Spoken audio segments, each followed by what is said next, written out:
हाँ ठीक है। We have learn that an electric current flowing through a conductor produces a magnetic field, ये हम सब लोगों ने पढ़ लिया है।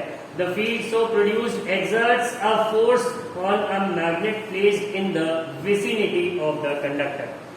ये भी हमने देखा, कैसे देखा कि जब हम एक करंट कैरिंग कंडक्टर के पास एक कंपास को लेके आए तो उसकी नीडल में डिफ्लेक्शन आया, तो इससे हम ये कह सकते हैं कि ये जो फील्ड प्रोड्यूस हो रही है करंट के फ्लो करने से, वो आसपास अगर कोई मैग्नेट है तो उसकी भी मैग्नेटिज्म पे वो असर डालेगी।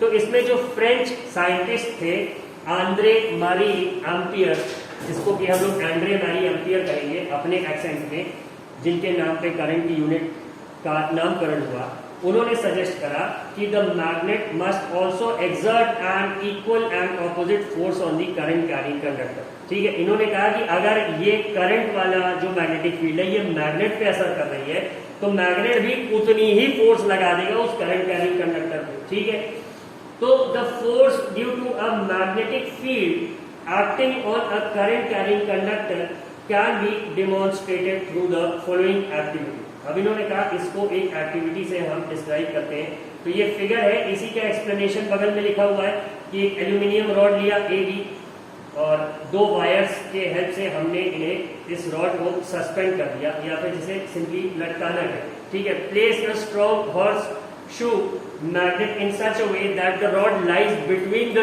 two poles of the magnetic field directed upwards। ठीक है, इस तरह से आपने अरेंज किया। For this put the north pole of the magnet vertically below the south pole and south pole vertically above the aluminium rod.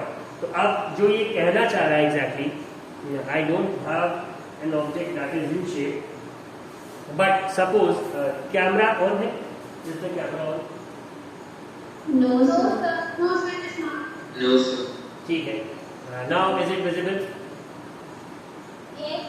ठीक है, तो जो ये बात कहना चाह रहे हैं, दे सिंपली वांट टू से कि अगर horse shoe magnet, suppose this is the U that they are talking about, तो जो एल्यूमिनियम रॉड है वो कुछ इस तरह से कि नॉर्थ पोल ऊपर रहेगा और साउथ पोल एल्यूमिनियम रॉड के नीचे रहेगा। Are you all getting it? मतलब अगर इसको देखें तो ये कुछ इस तरह से रहेगा। That is what the figure is trying to explain. ठीक है, यही इन्होंने यहाँ पे समझाने की कोशिश करी है।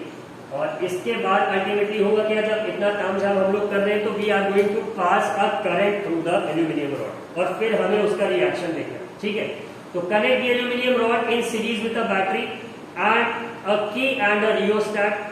Now pass a current through the aluminium rod from end B to end A। अब ये जो रॉड है एंड B से करंट एंटर करे और एंड A से निकले। ठीक है, you will notice that the rod gets displaced। ठीक है, reverse the direction of current flowing through the rod। मतलब इस बार अगर हम A से एंटर कराएंगे तो हम ऑब्जर्व करेंगे the direction of displacement इसका उल्टा हो जाए। हाँ, it is now towards the right। तो अब एक्सपेरिमेंट के बाद क्वेश्चन क्या है, why does the rod get displaced? ये क्यों डिस्प्लेस हो रहा है?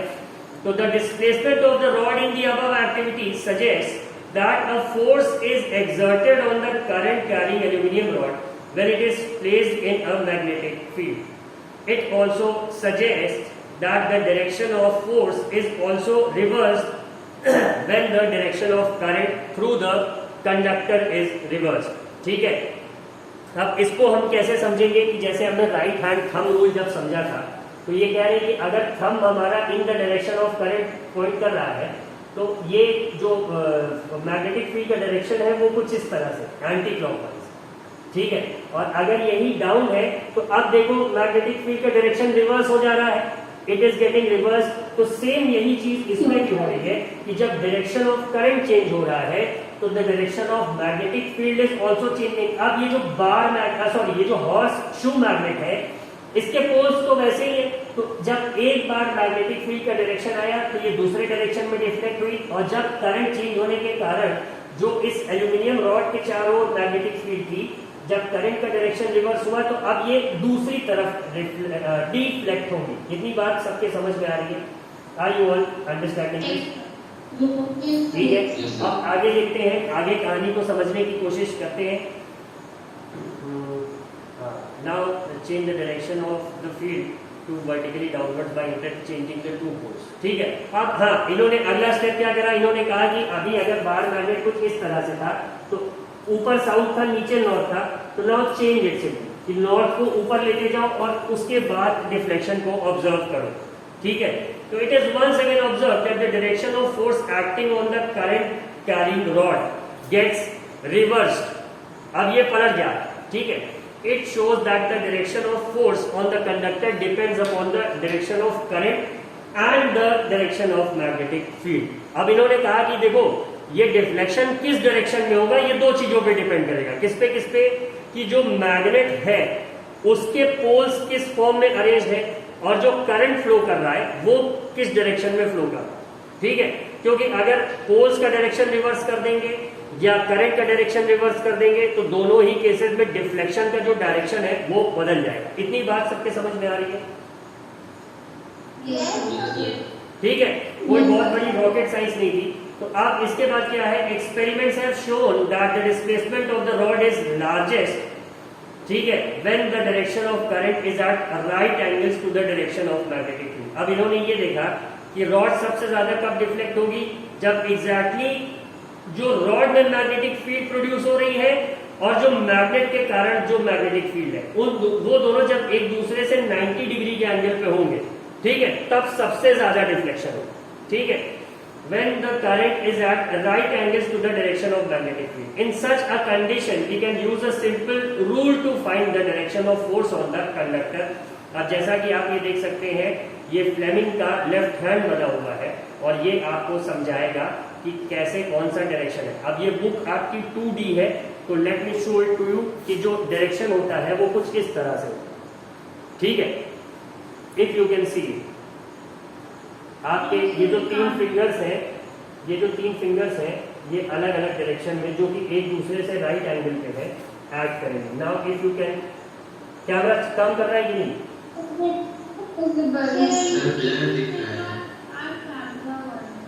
ब्लर दिख रहा है भाई लोग. अब इससे ज्यादा नहीं दिखा सकते, जो कैमरा है वो ये. Please watch the video later. और कुछ ऐसा रहेगा जिसमें तीनों फिंगर्स हमारी एक दूसरे से राइट एंगल पे है, यही ये शो कर रहा है. तो अगर सपोज करो कि yes, just give me a second.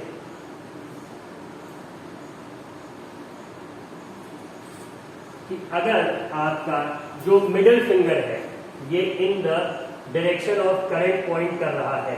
ठीक है, करंट की डायरेक्शन बता रहा है, तो फील्ड कहाँ एक्ट करेगी, एग्जैक्टली करंट के डायरेक्शन से 90 डिग्री पे. और मोशन कहाँ पे होगा, आपका थंब के डायरेक्शन. ठीक है, यही फ्लेमिंग का लेफ्ट हैंड रूल था.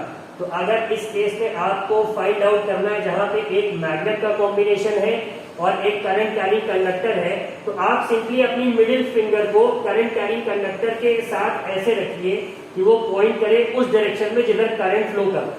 ठीक है, तो अब मैग्नेटिक फील्ड उससे 90 डिग्री पे होगी और जो डिफ्लेक्शन हो रहा है उसका डायरेक्शन आपका थंब बताएगा. ये बात सबके समझ में आ रही है? ऐसे आएगी नहीं, थोड़ा इसको समझना पड़ेगा. इसके एक आध दो वीडियो देखने पड़ेंगे जो कि इसको प्रैक्टिकली आपको दिखाएगा, which I share on later in the group. ठीक है, so that was more or less the story of once more. अब कैमरे का रेजोल्यूशन थोड़ा सही नहीं है, but if you can see it now,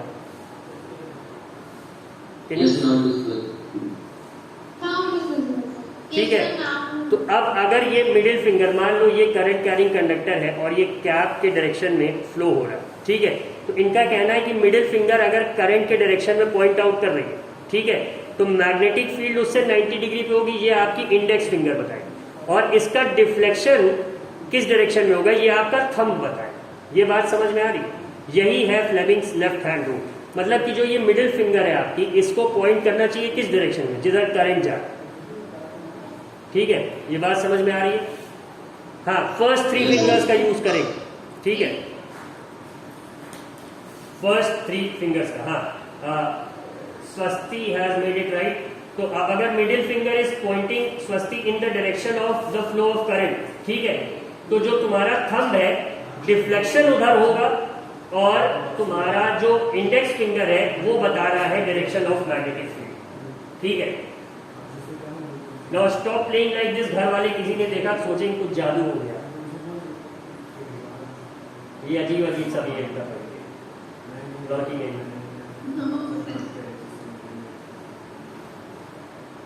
नजर उजर लग गई, कल संडे था, इतवार मंगल को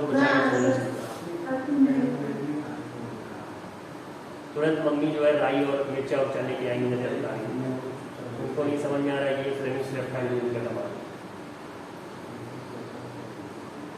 ठीक है। खैर coming back to the point, ये था फ्लेमिंग्स लेफ्ट हैंड रूल का तुम्हारा समरी, इस पे हमने बात की। इसका एक स्टेटमेंट प्रॉपर तुम्हें लिखना होगा, जस्ट अ सेकेंड, बता रहे हैं।